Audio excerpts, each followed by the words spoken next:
మా కలింగల్ తరపున పోరాడే ఒకే ఒక వ్యక్తి ఎవరైనా ఉన్నారంటే దువ్వాడ శ్రీనివాస్ గారు మాత్రమే. సో దువ్వాడ శ్రీనివాస్ గారు గొంతు నొక్కేస్తే కులం అంతా చచ్చిపోద్దని అనుకుంటున్నారు, కానీ ట్రై చేసి చూడండి, ఇంకా రెచ్చిపోతారు, ఇంకా ఉధృతం అవుతుంది ఈ పోరాటం. అసలు ఈ రోజు నుంచే శ్రీనివాస్ గారు అంటే ఈ రోజు నుంచే స్టార్ట్ అయ్యింది. ఇది ఎలా అవుతుందో ఇంకా అచ్చెన్నాయుడు కాసుకోమన్నారు కదా, అదే నా మీద కూడా కేసు కట్టారు, మీరే చూశారు.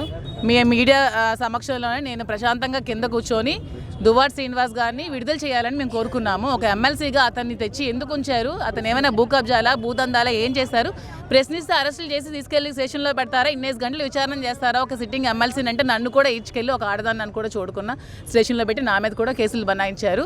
సో కాలం అందరికీ సమాధానం చెప్తుంది. కర్మ సిద్ధాంతాన్ని నేను బాగా నమ్ముతాను. అచ్చెన్నాయుడు ఈ కర్మను అనుభవించక తప్పదు.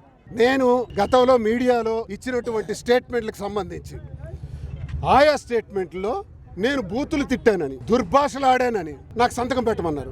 నేను డిబేట్స్కి వెళ్ళటం నిజం, వైఎస్ఆర్సీపీ నాయకుడిగా ఇప్పుడు సస్పెండ్ అయినా సరే ఎమ్మెల్సీగా పలు డిబేట్లలో పాల్గొనటం నిజం, పార్టీల తాలూకా తీరుని ఎండగట్టడం నిజం. నేను ఎవరికి దుర్భాషలు ఆడలేదు, బూతు మాటలు ఆడలేదని చెప్పాను. నేను దానికి సంతకం పెట్టమంటున్నారు. పెట్టకపోతే మళ్ళీ 5 రోజుల్లో రమ్మంటున్నారు. ఇప్పుడు పెడితే రానివ్వరు, మరక్కర్లేదు. పెట్టలేదు కాబట్టి మళ్ళీ 5 రోజుల్లో రమ్మన్నారు. ఏమిటి దారుణం అని అడుగుతున్నాను. ఎస్పీ గారు, డిఎస్పీ గారు, సిఐ గారు, మీరు కాదు మాకు టార్గెట్. మీ మీద మేము మాట్లాడదలుచుకోలేదు. మీ పని మీరు చేశారు. మీ చేత ఈ పని చేయించిన అచ్చెన్నాయుడు నాడే వాడు నాకు టార్గెట్. ప్రజల పక్షాన ఉండి గట్టిగా చెబుతున్నా, ప్రజా ఉద్యమం, మహా ఉద్యమం ప్రారంభిస్తున్నాం.